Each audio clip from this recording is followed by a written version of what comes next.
All right, Alexander, let's do an update on what is going on in Ukraine. And let's start off with the situation on the front lines.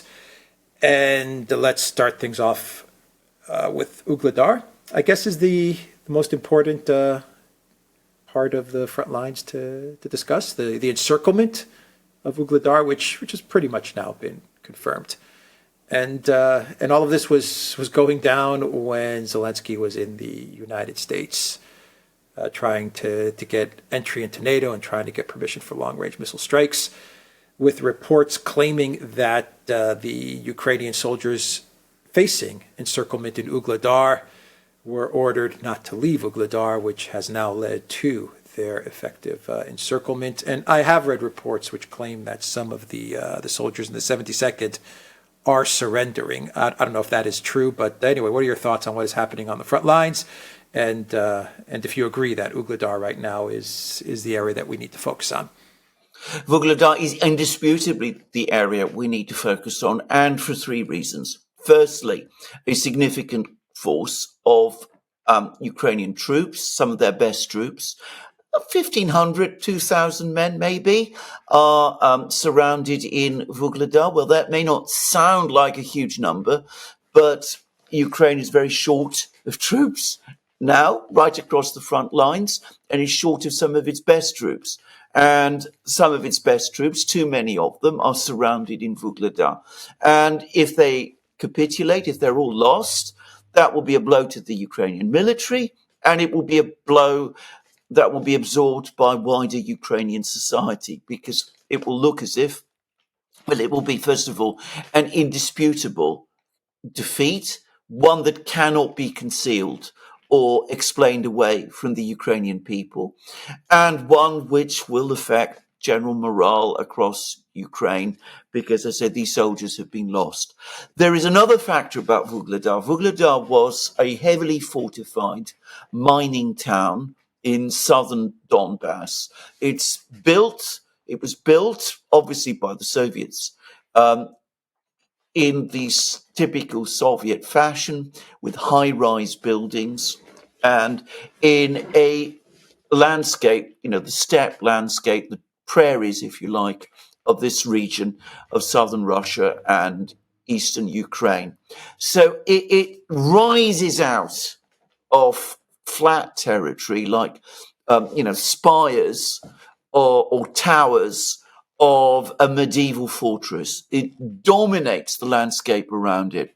And that made it an obvious and extremely strong fortified position, and one which dominates the neighbouring railway lines and roads, some of which have been under Russian control since 2022, but which the Russians have not been able to use, because from Vuhledar, the Ukrainians were able to shell the railways, and this had a significant effect, has had a significant effect on Russian logistics. Also, the control of Vuhledar meant that the Ukrainians were able to lock down this entire area of southern Donbas, the southern Donbas, because the Ukrainians were in control of Vuhledar. The Russians couldn't really advance in this area. They couldn't advance towards places like Orekhov and the city of Zaporozhye in the further west, because with the Ukrainians in control of Vuhledar, the logistics were bad, and the Ukrainians were there on their flanks, on the Russians' flanks. And the same was true about advances northward in Donbas itself, say to Kurachovo or to Pokrovsk from the south. So it was a very important strategic location. And last but not least, because the Russians have repeatedly attempted to capture Vuhledar, they started attempts to capture Vuhledar way back in the first weeks of the special military operation in 2022, because the Russians have repeatedly attempted to capture Vuhledar and have failed to do so, because this place is so well fortified and so fiercely defended. it had acquired enormous psychological importance within Ukrainian society. It was the unbreakable, invincible fortress that the Russians were not able to take. So for all of these reasons, if Vuhledar is lost, if the men who defend it are killed or captured by the Russians, it will be a huge blow for Ukraine, and it will open up the way for the Russians to advance in all sorts of directions towards Zaporozhye, the city of Zaporozhye, and the Dnieper from, in the west to Kurachovo and Pokrovsk, putting in jeopardy the entire Ukrainian army in southern Donbas, southern and western Donbas, which, following the Russian advance towards Pokrovsk, is already in jeopardy. Now, I said that if the Russians capture Vuhledar, well, they are going to capture Vuhledar, and that is going to happen within the next couple of hours, days, who knows when, because the town is completely surrounded. The Ukrainian troops there are completely surrounded. It seems that the commander of the 72nd Brigade wanted to withdraw. He was refused permission to withdraw. He tried to arrange some kind of withdrawal of some of the troops on his own initiative, and the result is that Zelensky and Syrskyi have sacked him.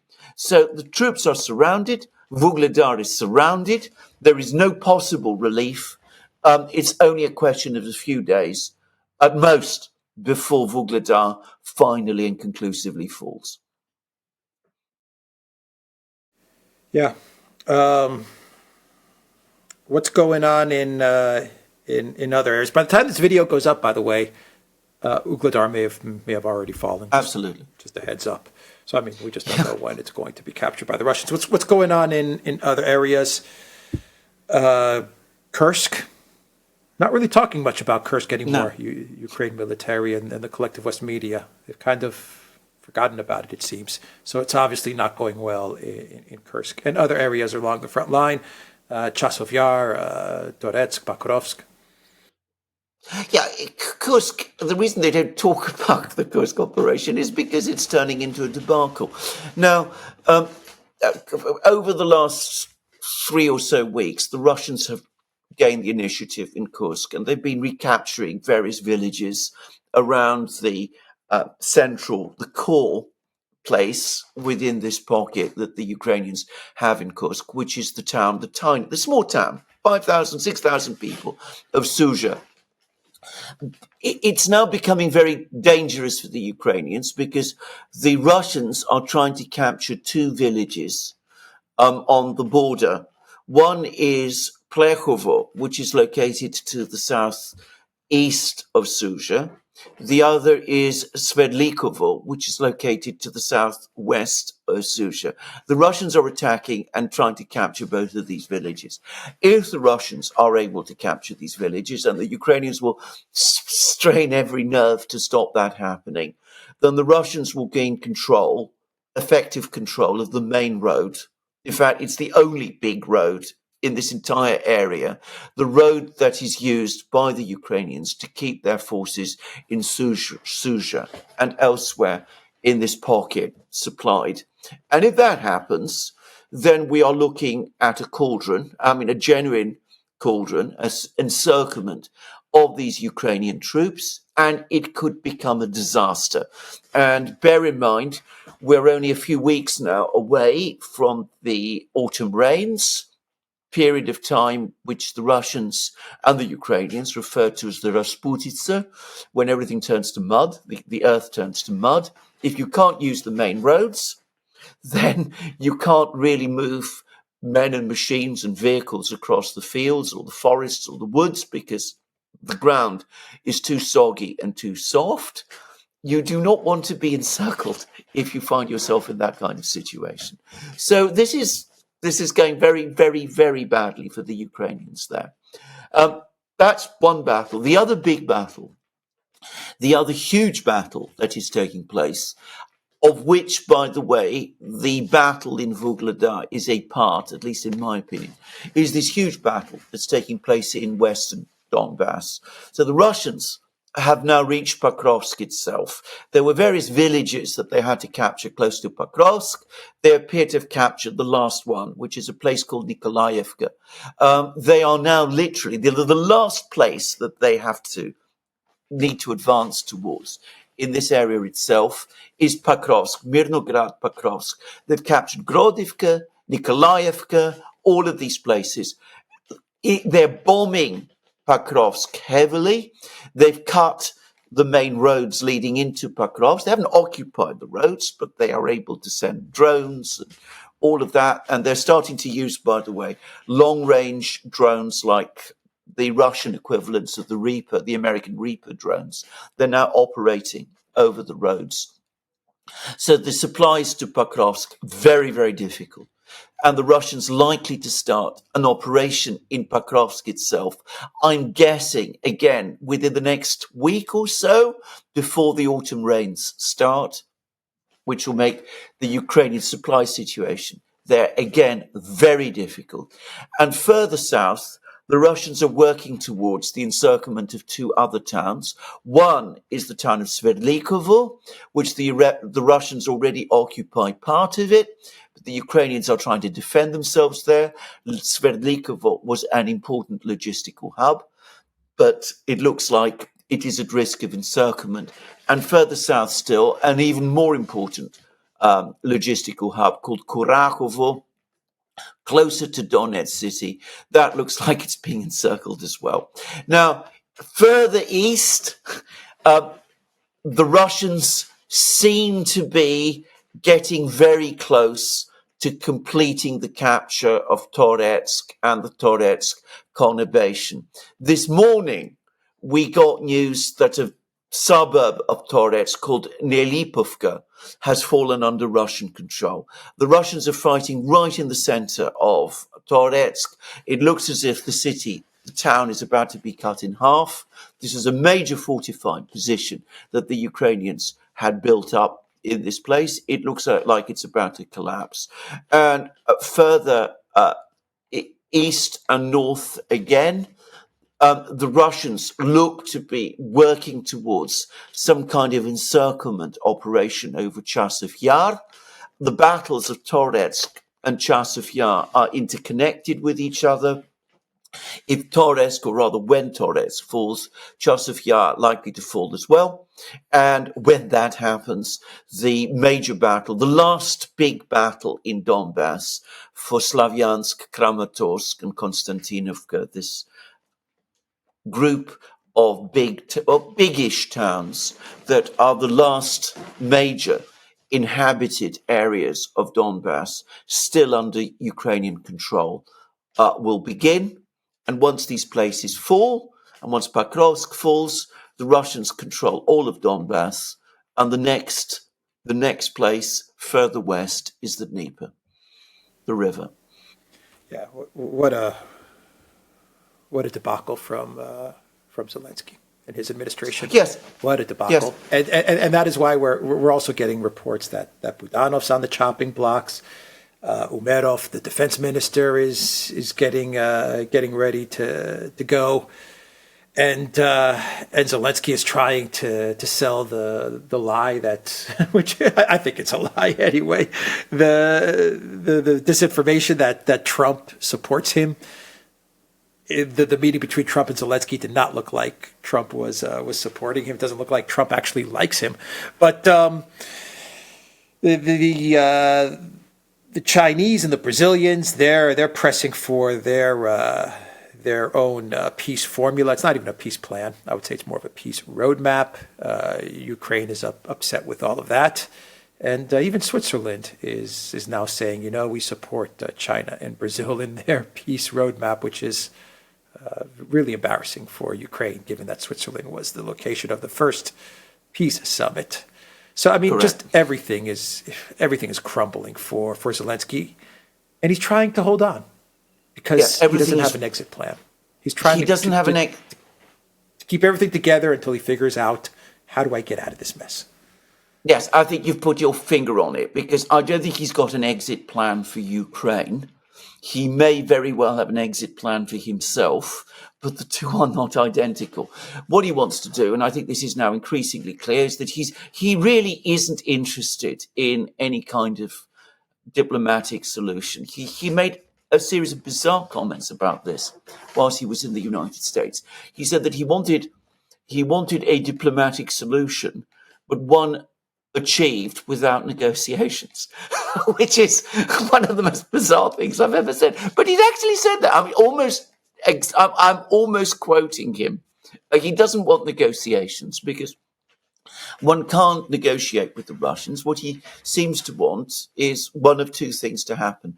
Either the Americans give him every single weapon that he's ever wanted, permission to strike anywhere in Russia, and commit their own troops to his salvation. That's one option. Or in the alternative, every country in the world comes together, backs Ukraine, puts an overwhelming pressure on the Russians, and gets them to capitulate. Those are his plans. Both of them are completely delusional, or at least they come over as completely delusional. I cannot believe that he believes in either of them, or seriously thinks that any of these proposals, any of these ideas will ever come to fruition. But he talks in this way because he doesn't want to end the war. He cannot end the war with a negotiation or a peace settlement, which would call into question what he's been doing in Ukraine. I remain of the view that Zelensky wants to keep the war going right up to the last moment, to the moment when the Russians are forced to occupy Kiev itself and move beyond the Dnieper River and do all of that, because by then Zelensky and his people will have escaped and will have gone to the West, and they'll be able to set up their government in exile there, and they'll be able to continue to get their support there. And I think that is his real plan. I mean, I want to stress this, and I'm coming back to that visit to the United States when he says that Trump backs him. He says that because, as we discussed in several programs now, his major point of that visit and of all of these victory plans and peace plans and all of that is not to achieve victory for Ukraine in any shape or form, or even survival for Ukraine as a country in any shape or form. It is to give the impression to people in Kiev, I'm still the president of Ukraine. The Americans still back me. I have the support of the West. So don't even think about moving against me, because if you do, the Americans will lose confidence or will pull out, and everything will immediately fall apart. So this is what I think his game at the moment is, and I think it is a game. And I think, as I said, he's probably already planning the place, the location where he's going to set out his government in exile. Brussels, London, or perhaps Miami. Who knows? Government in exile from a 50-room mansion on Miami Beach. But that's probably how he sees it. Yeah, hanging out Yeah. with Clooney and Sean Penn. Yeah. Absolutely. I think that is the direction of events. And by the way, there are some people in the West who would not be, who would not regard that outcome as entirely a bad one. European countries would be coerced into continuing to recognize this government in exile as the legitimate government of Ukraine. After all, I think they still recognize Guaido as president of Venezuela, just saying. So they would continue to do that. The Russian assets would remain frozen. Economic connections between Russia and Europe would still be frozen as well. This government in exile could be used to continue to make problems for the Russians in Ukraine, or what the Russians would perhaps eventually come to call former Ukraine. As I said, if you can't defeat the Russians in a conventional war, and I don't think anybody any longer thinks you can, well, from the point of view of these very hardline people, neocon people, this is not an entirely bad outcome. They would say they still come out ahead with it. More importantly, for a lot of people in the West, it's going to keep the grift going. And if there's Absolutely. money Yeah. in a government in exile, then they will Yeah. absolutely support the government in exile. So that's how they'll see it. But Yes. there will be a lot of people in the West, a lot of neocons that are going to be very upset with Zelensky as well. Very Oh, disappointed absolutely. and very Yes. upset with him as well. And I don't think I mean, he's thought about that. no. About that, by the way, you're absolutely right. I've been reading articles now. They're starting to appear, increasing numbers, and more people are starting to question Zelensky's grip on reality. There was an article in The Economist which said Ukraine is losing the war and needs to understand that, which is a criticism of Zelensky. They didn't criticize him straightforwardly, but they came very close to doing that. And, The Economist is a deeply neocon outfit, and other places as well. You're starting to see more and more criticisms being made. So it might not be quite as straightforward for him as he thinks. He might find, or as I believe he thinks, he might find that, yes, he's able to come to the West, still as president of Ukraine, but the West says, well, by all means, we're prepared to support a government in exile, but you can't be part of it. We want someone else, maybe Poroshenko. Or, I doubt it would be Zelensky now, but someone like that, who knows? All right, we will end the video there. The Duran.locals.com. We are on Rumble, Odyssey, BitChute, Telegram, Rockfin, and Twitter X. And go to the Duran shop, pick up some merch. The link is in the description box down below. Take care.